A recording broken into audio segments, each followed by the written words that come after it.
Storytelling by Ai. नदी के किनारे बसा हुआ एक छोटा सा गांव था।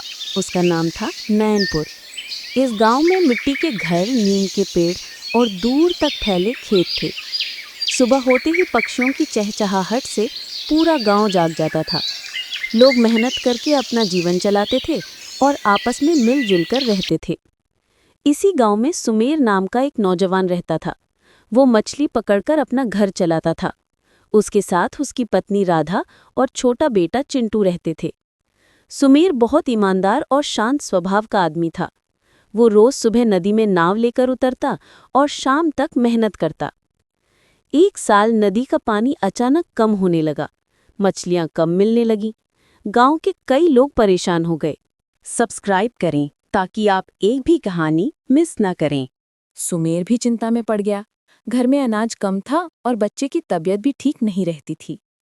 उसी गांव में भोला राम नाम का एक साहूकार भी रहता था।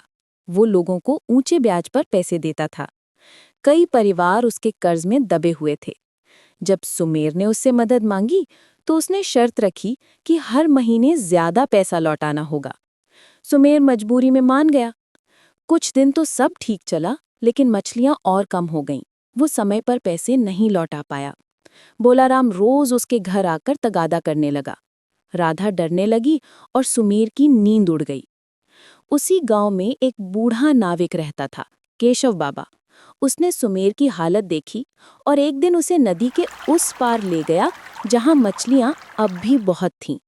बाबा ने उसे नया रास्ता दिखाया और समझाया कि डर से रास्ता बंद हो जाता है और हिम्मत से रास्ते खुल जाते हैं। अब सुमेर रोज उस नए इलाके में जाकर मछली पकड़ने लगा। उसकी कमाई धीरे धीरे बढ़ने लगी। उसने सबसे पहले भोला राम का कर्ज चुकाया। साहूकार को पहली बार किसी ने समय से पूरा पैसा दिया था। वो हैरान रह गया। घर में फिर से खुशहाली लौट आई। चिंटू की दवाइयां समय पर मिलने लगी और राधा के चेहरे पर मुस्कान लौट आई। गांव के लोग भी सुमेर से सीख लेने लगे कि मुश्किल में रास्ता बदला जा सकता है, हार नहीं मानी जाती। कुछ महीनों बाद गांव में बाढ़ आई। नदी उफान पर थी। कई नावें बह गईं। तभी सुमेर अपनी नाव लेकर आगे आया। उसने एक एक करके कई लोगों को सुरक्षित बाहर निकाला। लोग उसकी हिम्मत और भलाई देखकर भावुक हो गए।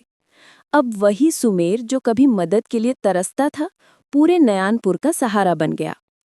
गांव आज भी ये कहानी सुनाता है कि सच्ची मेहनत और सही राह इंसान को अंधेरे से उजाले तक ले जाती है। Like and subscribe for more stories by Ai.